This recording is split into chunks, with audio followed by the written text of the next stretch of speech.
Good morning प्यारे बच्चों। आज हम कक्षा 9 भूगोल के पहले पाठ को पढ़ेंगे। यह पहला पाठ है भारत का आकार व स्थिति। उससे पहले हम जानेंगे भूगोल किसे कहते हैं। भूगोल दो शब्दों से बना है। भूगोल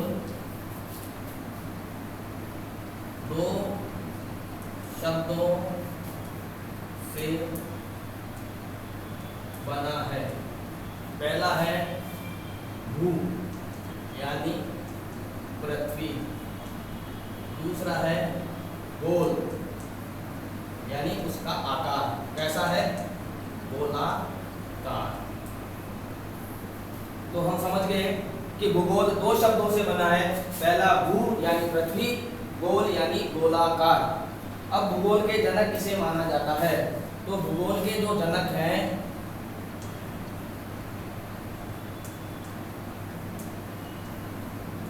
हिकेटियस को माना जाता है। भूगोल के जनक कौन है? हिकेटियस। और वास्तविक भूगोल के जनक कौन है?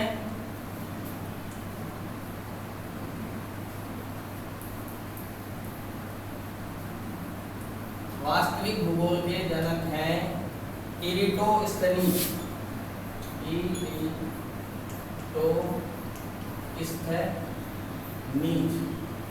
हाँ, मेगस्थनीज नहीं, इरिटोस्थनीज।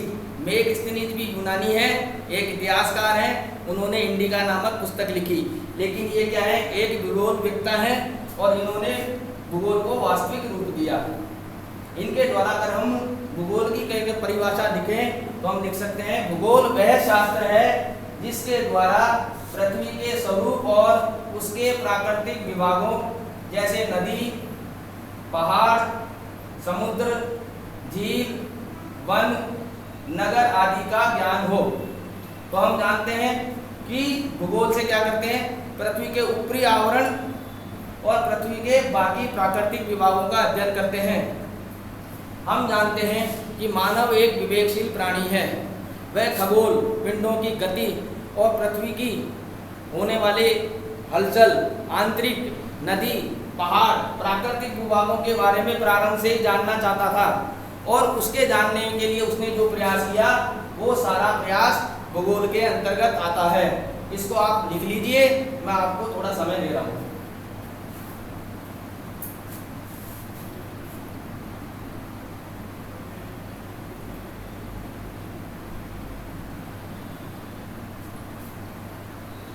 लिख लिया होगा?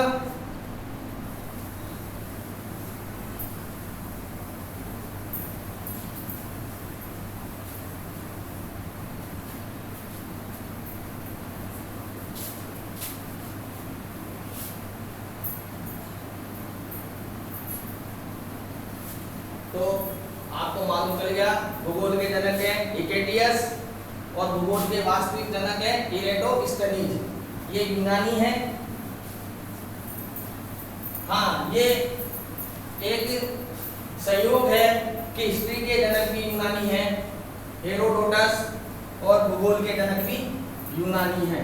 अब मैं आपको यहाँ भारत के बारे में कुछ बता देता हूँ। भारत विश्व की प्राचीन सभ्यताओं वाला देश है और भारत का विश्व के इतिहास में बहुत महत्वपूर्ण स्थान है। जब हम भारत की स्थिति की बात करेंगे तो हम भारत की स्थिति दो तरह से देखेंगे। भारत एक विश्व के संदर्भ में, दूसरा एशिया। भारत विश्व का एक देश है और कहाँ स्थित है? एशिया महाद्वीप में। अगर हम किसी की स्थिति को विश्व में देखना चाहते हैं तो हमें अक्षांश व देशांतर का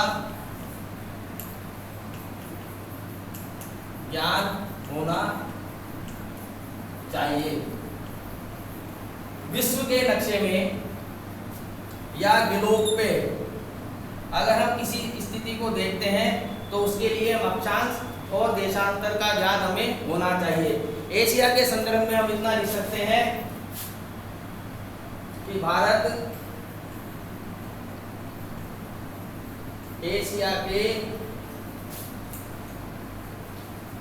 पूर्व व पश्चिम में स्थित है और इसका विस्तार दक्षिणतम है। अब आप कहेंगे साहब पूर्व पश्चिम के मध्य है तो इसका विस्तार दक्षिणतम कैसे है? तो आप इसको एक तरीके से एशिया का नक्शा मान लीजिए और भारत की स्थिति इसमें कुछ इस प्रकार से है। तो आप देखोगे ये वाला हिस्सा है पश्चिमी, ये वाला हिस्सा है पूर्वी और भारत इन दोनों के मध्य में कुछ इस तरीके से है। और ये जो नीचे वाला हिस्सा है जो 22 डिग्री के आसपास है, यह जो हिस्सा है यह समुद्र तट की तरफ दक्षिणतम है और यह भारत को एक प्रायद्वीप की स्थिति देता है। अब आपके मन में सवाल आएगा कि साहब प्रायद्वीप किसे कहते हैं? तो मैं आपको बता दूं, भूमि का वह भाग जो तीन तरफ से जल से घिरा हुआ हो उसे प्रायद्वीप कहते हैं। अच्छा, द्वीप किसे कहते हैं? तो भूमि का वह भाग जो चारों तरफ से पानी से घिरा हुआ हो उसे द्वीप कहते हैं। भारत में कोई द्वीप है? अंडमान निकोबार द्वीप समूह और लक्षद्वीप। ये भारत की मुख्य भूमि से कुछ दूर है। एक पूर्व में है जो अंडमान निकोबार द्वीप है, एक पश्चिम में है जो लक्षद्वीप है, जिसको कि हम आगे बढ़ेंगे। आप इनको लिख लीजिए, फिर हम पढ़ाएंगे अक्षांश व देशांतर किसे कहते हैं।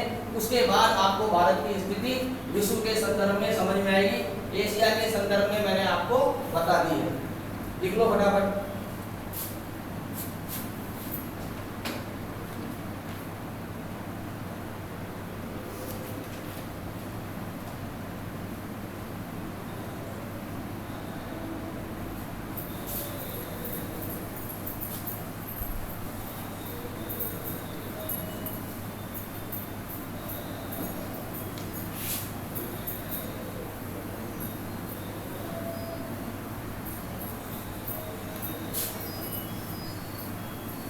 सबसे पहले हम अक्षांश समझेंगे। अक्षांश किसे कहते हैं?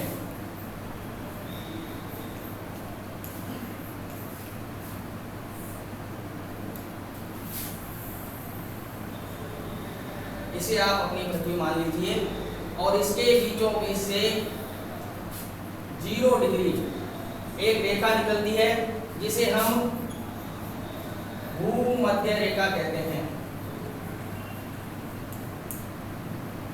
इसे विषुवत रेखा भी कहते हैं।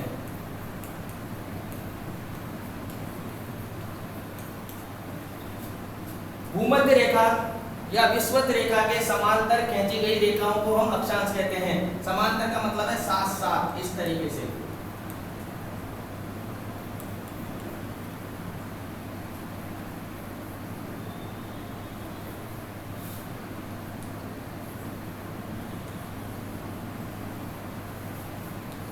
ये जो रेखाएं हैं जो आपको दिख रही हैं ये अक्षांश रेखाएं हैं। यहाँ पर आपके उत्तरी पोल या उत्तरी ध्रुव, यहाँ पर दक्षिणी ध्रुव। अगर आप देखेंगे तो विषुवत रेखा इस पृथ्वी को 2 भागों में बांट रही है। जो ऊपर वाला हिस्सा है उसे हम उत्तरी गोलार्ध बोलेंगे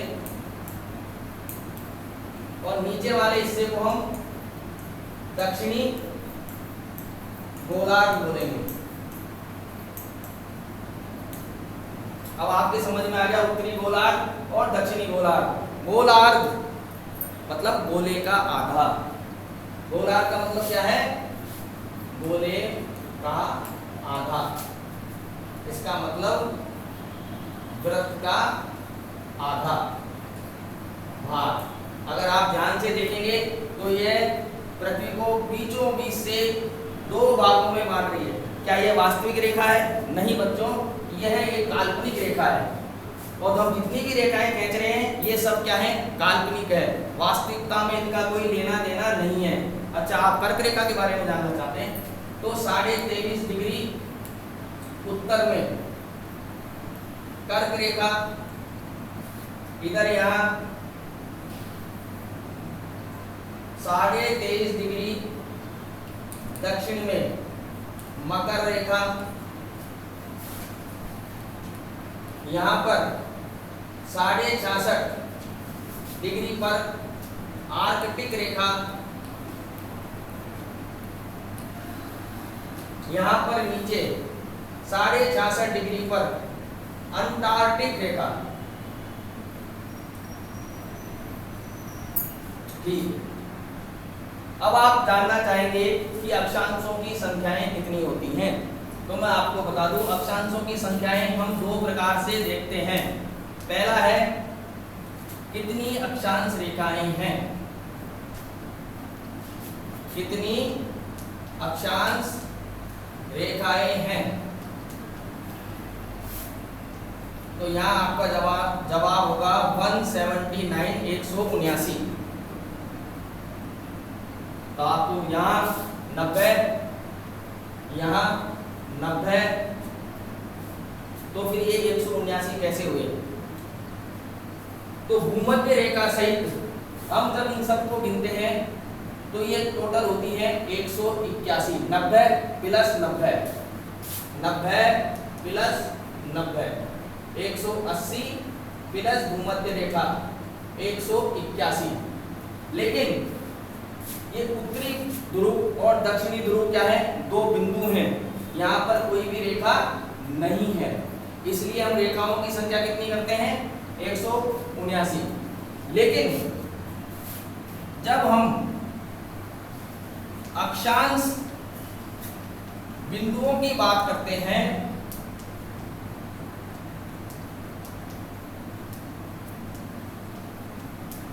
तो अक्षांश बिंदुओं की संख्या होती है 90 प्लस 90 प्लस 1 भूमध्य रेखा बराबर 181।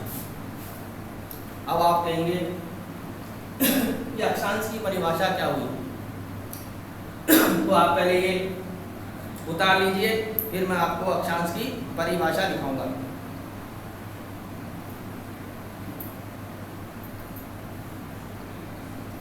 ले लीजिए।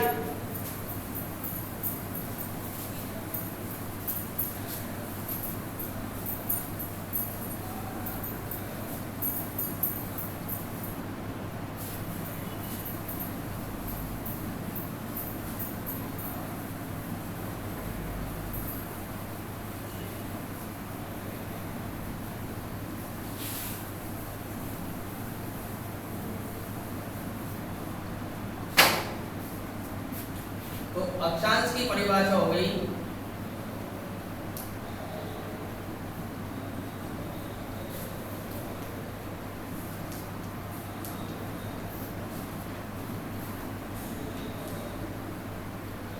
भूमध्य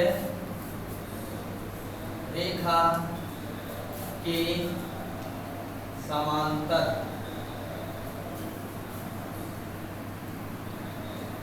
खींची गई वे काल्पनिक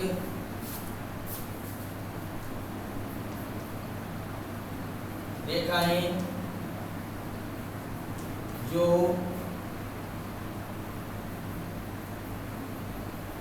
भूमध्य रेखा के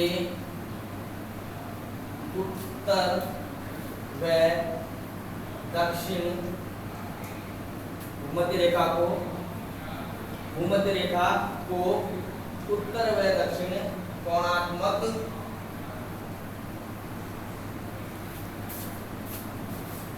दूरी बताते हैं। ये इसको यहाँ सही कर लीजिए, भूमध्य रेखा से उत्तर व दक्षिण की कोणात्मक दूरी बताते हैं। अब आप देखेंगे कि मैंने आपको बताया था ये जो पृथ्वी है अपनी, इसके मध्य से भूमध्य रेखा गुजर रही है। यहाँ 1 डिग्री कोण, यहाँ 2 degree, 3 degree, 4 degree, 5 degree, 6 degree, यहाँ 90 डिग्री। ऐसे इधर 1 degree 2 degree 3 degree 4 degree 5 degree इधर आके 90 डिग्री, इधर भी 90, इधर भी 90। तो ये जो कोणात्मक दूरी है इसका मतलब क्या है 1 डिग्री, इसका मतलब क्या है 2 डिग्री। अब इनका उपयोग क्या है, इनके दो उपयोग हैं। पहला दूरी ज्ञात करना, ठीक है। दूसरा कटिबंधों का निर्धारण।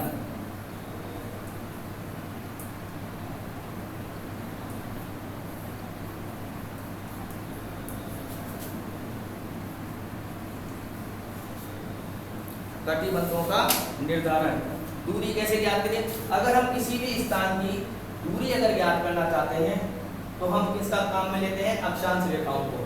और कटिबंधों का निर्धारण कैसे किया जाता है तो मैं आपको बताता हूँ।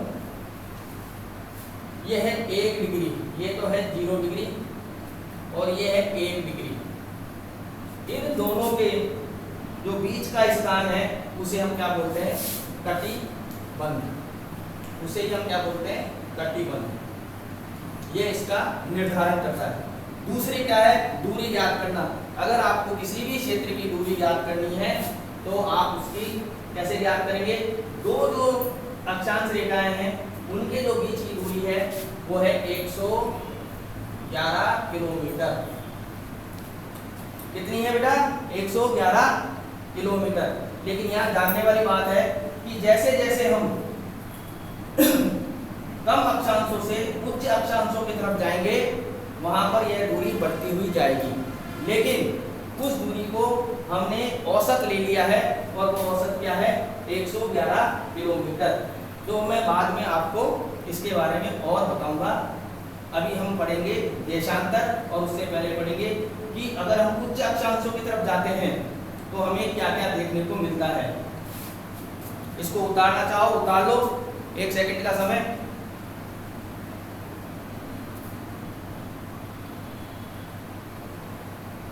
उतार लिया।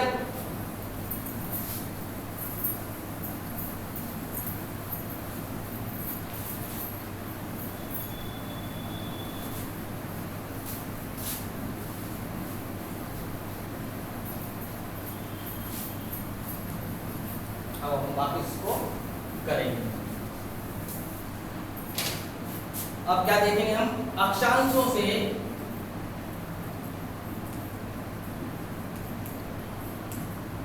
कौन से अक्षांशों से, निम्न अक्षांशों से, निम्न अक्षांशों से उच्च अक्षांशों की तरफ जाएंगे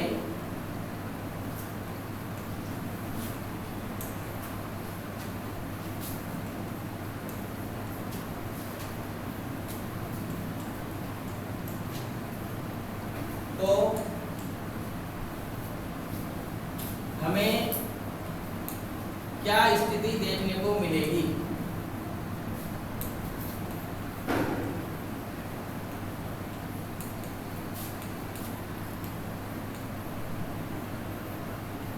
वापिस हम पृथ्वी का प्रतिरूप बना लेते हैं।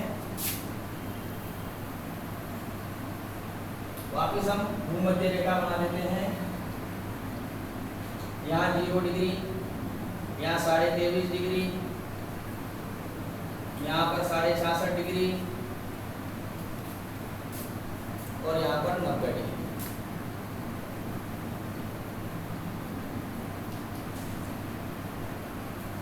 यहाँ पर भी वही स्थिति है, 23.5 डिग्री, 66.5 डिग्री और ये 90 डिग्री। अब हमने कहा निम्न अक्षांशों से उच्च अक्षांशों की ओर, इसका मतलब निम्न अक्षांश कहाँ है, 0 डिग्री पे। और हम किधर चलेंगे, इस साइड। 0 डिग्री कहाँ है, यहाँ पे। हम किधर चलेंगे, इस साइड पे। तो क्या प्रभाव देखने को हमें मिलेंगे, पहला मिलेगा तापमान में कमी। अगर हम निम्न अक्षांशों से उच्च अक्षांशों की तरफ जाएंगे तो हमें तापमान में कमी मिलेगी। क्यों मिलेगी, इसका कारण क्या है, सूर्य भूमध्य रेखा पर लंबवत चमकता है, इसके कारण यहाँ गर्मी ज्यादा होती है। दूसरा है दिन रात की अवधि ज्यादा होना। आपको मालूम है भूमध्य रेखा पर 12 घंटे का दिन और 12 घंटे की रात होती है, लेकिन जैसे ही हम इस निम्न अक्षांश से उच्च अक्षांश की तरफ जाएंगे तो आपको मालूम है ध्रुवों के ऊपर 6 महीने का दिन और 6 महीने की रात होती है। मालूम है ना क्या होता है ध्रुवों पर? 6 महीने का दिन और 6 महीने की रात। भूमध्य रेखा पर 12 घंटे का दिन और 12 घंटे की रात, और यह प्रक्रिया धीरे धीरे ऐसे बढ़ती हुई 6 महीने तक पहुंच जाती है। ऐसा ही नीचे की तरफ होता है। उसके बाद है परिस्थिति की।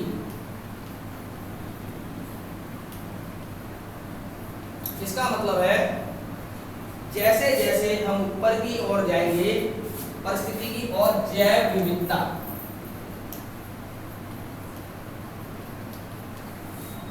जैव विविधता में कमी आएगी।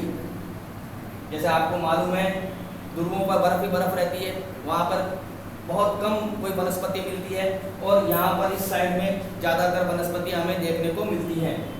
और वहाँ पर एकमात्र प्राणी मिलता है जीव जो है पेंगुइन। तो ये सारी चीज़ें आप उतार लीजिए, उसके बाद में हम पढ़ेंगे देशांतर।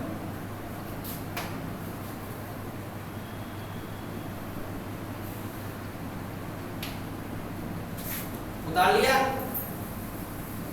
शाबाश।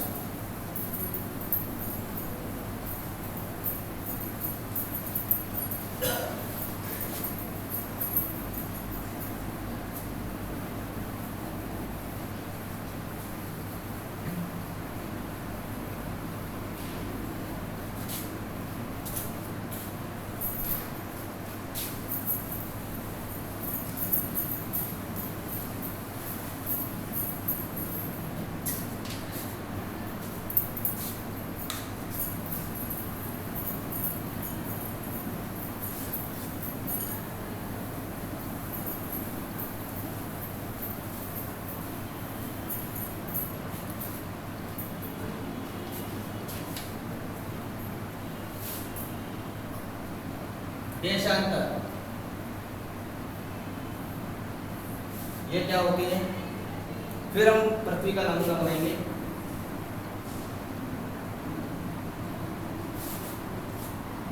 बना लिया? फिर हम इसे 2 भागों में बांटेंगे, भूमध्य रेखा। अब यहाँ पर थोड़ा सा पहले हमने पृथ्वी के समांतर रेखाएं खींची थी, अब हम पृथ्वी के लंबवत रेखा खींचेंगे।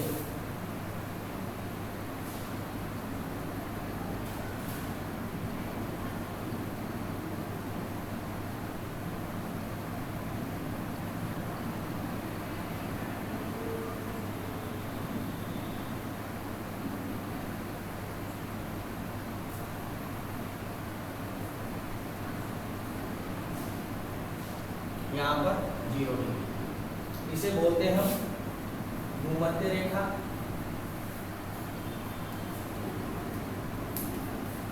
इसे बोलते हैं ग्रीनविच रेखा। दूसरा बोलते हैं इसे स्टैंडर्ड टाइम जोन। तीसरा इसका नाम है प्रधान यामोत्तर।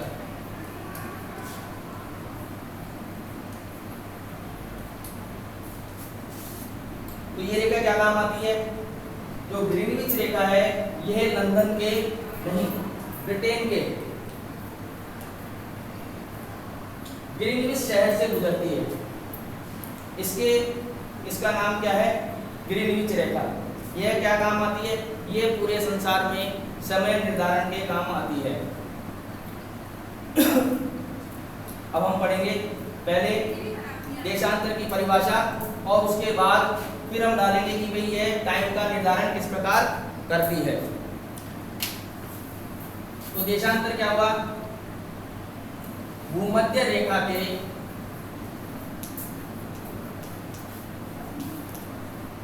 लंबवत खींची गई काल्पनिक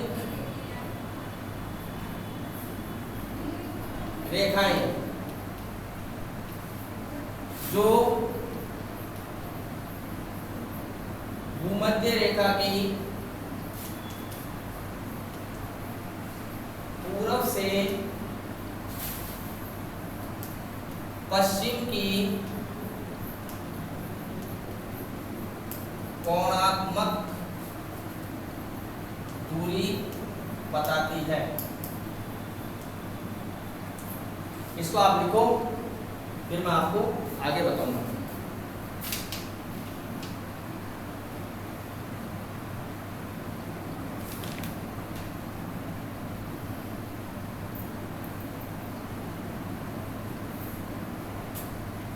लिख लिया?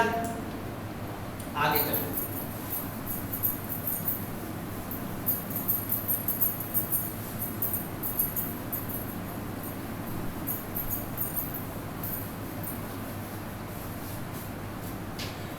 इनकी संख्या कितनी होती है?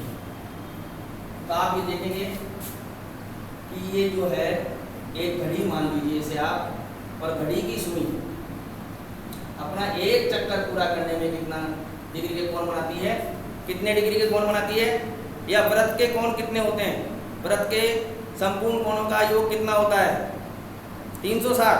हाँ, तो देशांतर रेखाओं की संख्या कितनी होती है? 360। अच्छा, अब मैंने बताया ये प्रधान यामोत्तर रेखा है या स्टैंडर्ड टाइम जोन है, पूरे संसार में समय निर्धारण में काम आता है। तो हमें इसका निर्धारण कैसे करते हैं? तो हम इस चीज को समझते हैं कि जब एक देशांतर से हम दूसरे देशांतर की तरफ चलते हैं तो हमें 4 मिनट का समय लगता है। एक देशांतर से दूसरे देशांतर में कितने समय का अंतर होता है? 4 मिनट का। इसी प्रकार 15 देशांतर 1 घंटा बनाते हैं।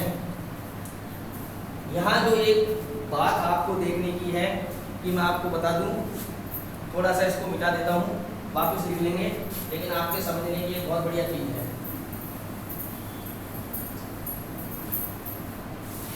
जो हमारी पृथ्वी है वह पश्चिम से पूरब की ओर गति करती है। ये जो रेखाएं मैंने अभी बताई थी आपको, यहाँ 23.5 डिग्री कर्क रेखा, 23.5 डिग्री मकर रेखा, सूर्य हमेशा इनके बीच में ही रहता है और हमारी पृथ्वी सूर्य का इस प्रकार से अपने अक्ष पर घूमती है। और ये जो समय लगता है उसको अगर आप गुना करेंगे 360 गुना 4 मिनट, तो ये हो जाएगा 0 6 चौका 24, 8 का 2, 4 दिया 12 और 2 14, 1440 मिनट। अगर आप इसके 60 से भाग देंगे तो आपको मालूम चलेगा ये आएंगे 24 घंटे। और यही 24 घंटे हमारे दिन और रात के 24 घंटे होने का एक कारण है। ठीक है, अब मैं आपको बता समय जोन के बारे में बात। तो मैं आपको बता दूं विभिन्न देशों के विभिन्न समय जोन हैं जो ग्रीनविच रेखा को ध्यान में रखकर बनाए गए हैं। अब क्या ध्यान में रखा गया है कि जब हम, ये तो आपको दिशाओं का ज्ञान तो आपको होगा ही, चलो मैं बता देता हूँ। इसको बोलते हैं उत्तर दिशा, नहीं दिख रहा? अच्छा, ये उत्तर दिशा, ये दक्षिण दिशा, ये पश्चिम दिशा और ये पूर्व दिशा। जब हम ग्रीनविच रेखा के पूरब की ओर चलते हैं तो हम समय में जोड़ लगा देते हैं, 4-4 मिनट जोड़ते हुए जाएंगे। अगर हम पश्चिम की तरफ चलते हैं तो हम 4-4 मिनट घटा देंगे। जैसे हमारा जो समय है, हमारी जो भारत की मानक समय रेखा है उसको बोलते हैं हम 82.5 डिग्री। इसको आप गुना करोगे तो लगभग 5.5 घंटे समय आगे हमारा आएगा। कितना अंतर है?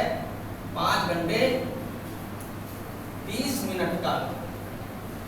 इसका मतलब क्या है कि जब इंग्लैंड में, ब्रिटेन में 12 बजेंगे तब हमारे यहाँ 5:30 बजेंगे। इसको आप उतार लो, मैं पढ़ा रहा हूँ।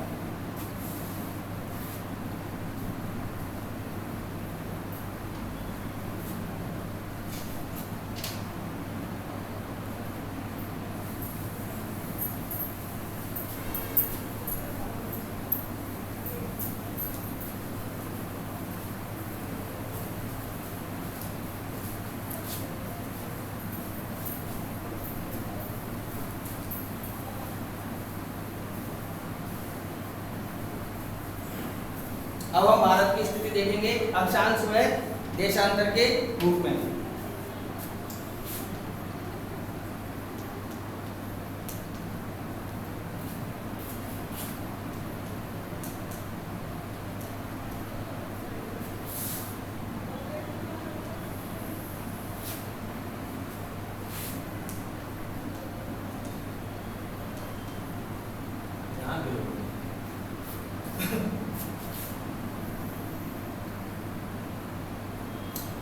जैसे मैंने आपको बताया भारत का है उत्तरी गोलार्ध में, तो जैसे ही हम इसके भूमध्य रेखा से लाइन खींचेंगे तो हमारा कहाँ आ जाएगा, उत्तर, उत्तर की तरफ यहाँ कितना है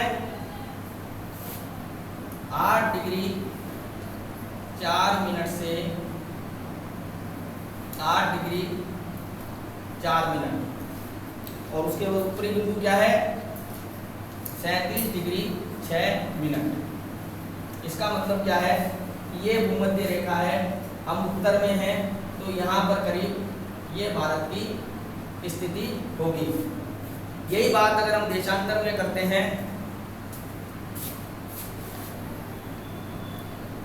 तो ये भूमध्य रेखा, ये ग्रीनविच रेखा, और मैंने आपको बताया 82.5 डिग्री, ये वो रेखा, और भारत की स्थिति कहाँ है, उत्तर पूर्व में। तो यहाँ पर इस जगह ये आपका भारत होगा। जब हम बात करते हैं ग्लोब पर, तो हमारा भारत यहाँ पर होगा। तो हमने ये देख लिया भारत की अक्षांश स्थिति और देशांतरीय स्थिति।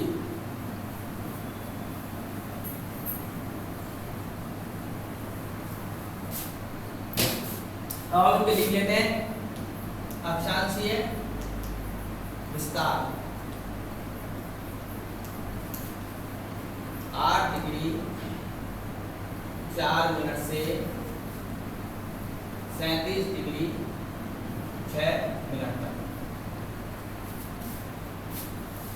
देशांतरीय विस्तार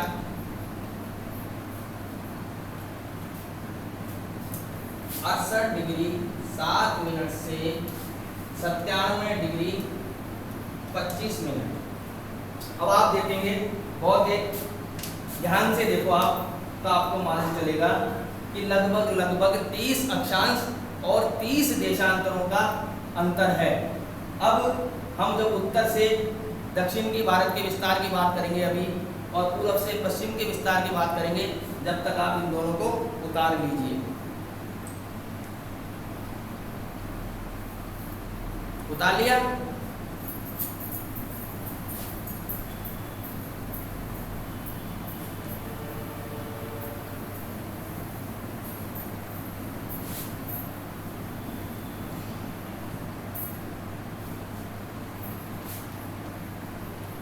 भारत की उत्तर से दक्षिण की दूरी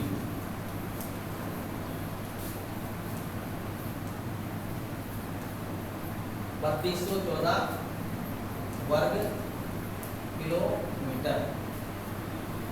दूसरा, भारत की पश्चिम से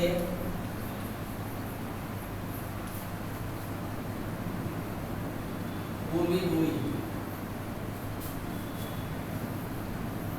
2933 वर्ग किलोमीटर।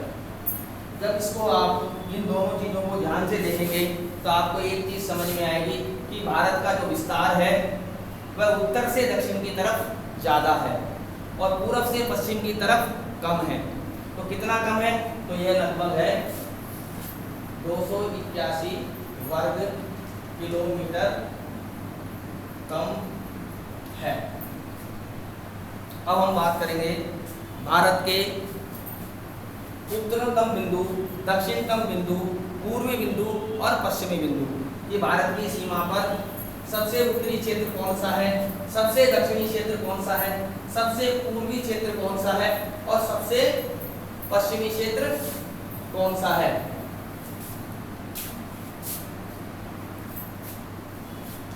तो सबसे पहले लिखेंगे हम सबसे पूर्वी क्षेत्र। तो ये है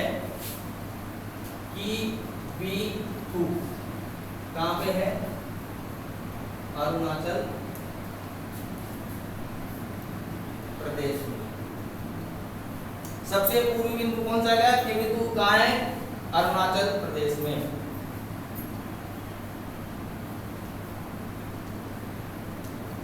सबसे पश्चिमी बिंदु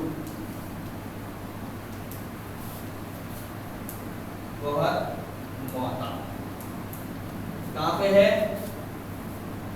गुजरात में।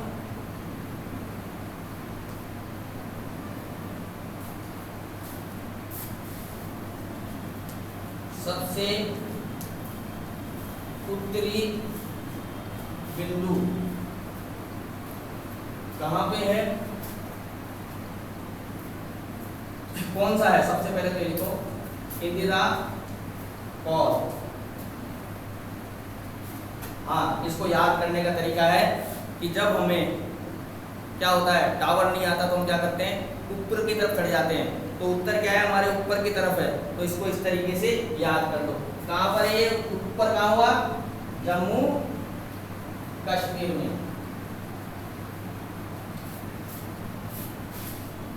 चौथा है भारत की मुख्य भूमि का दक्षिणी बिंदु। और पांचवा और है कि भारत का दक्षिणतम बिंदु। तो पहले मैं इनको लिख देता हूं, फिर बाद में आपको समझा दूंगा। तो ये है कन्याकुमारी, या दूसरा इसका नाम है केप कोमोरिन। और ये है भारत का दक्षिणतम बिंदु, जिसका नाम है इंदिरा पॉइंट। ये कहाँ पर है? ये तमिलनाडु में है।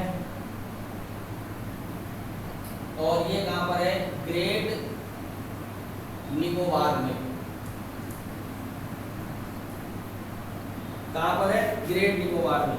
तो मैं आपको एक बात बता दूं कि भारत की मुख्य भूमि के अलावा भी जब आप भारत के नक्शे को देखेंगे तो आपको इस प्रकार की एक आकृति दिखाई देगी।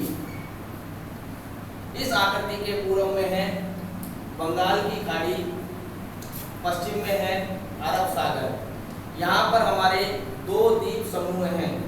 इनमें से जो एक द्वीप समूह है, जो अंडमान निकोबार द्वीप समूह है, ये भारत का दक्षिणतम बिंदु है। अभी हमने पढ़ा था भारत का दक्षिणतम बिंदु कितना बताया था मैंने आपको? 8 डिग्री 4 मिनट। लेकिन ये जो इंदिरा पॉइंट है, इसकी जो डिग्री में जो वैल्यू है वो है 6 डिग्री 45 मिनट। कभी कभी कंपटीशन के एग्जाम में सवाल आता है कि भूमध्य रेखा से इसकी कितनी दूरी है? तो इसकी दूरी है 876 किलोमीटर। तो यही हमारे भारत का दक्षिणतम बिंदु है। आज के लिए हम इतना ही अगर आपको कोई दिक्कत, कोई परेशानी इसमें समझने में, तो आप मुझे कॉल कर सकते हैं, मेरे व्हाट्सएप नंबर पे मुझसे पूछ सकते हैं। और मैं आपको बता दूं, अगर मान लो कोई सवाल आपकी दिक्कत हुई तो मैं कल जब आपको ये आगे पढ़ाऊंगा तो मैं उसके जवाब आपको दे दूंगा। धन्यवाद।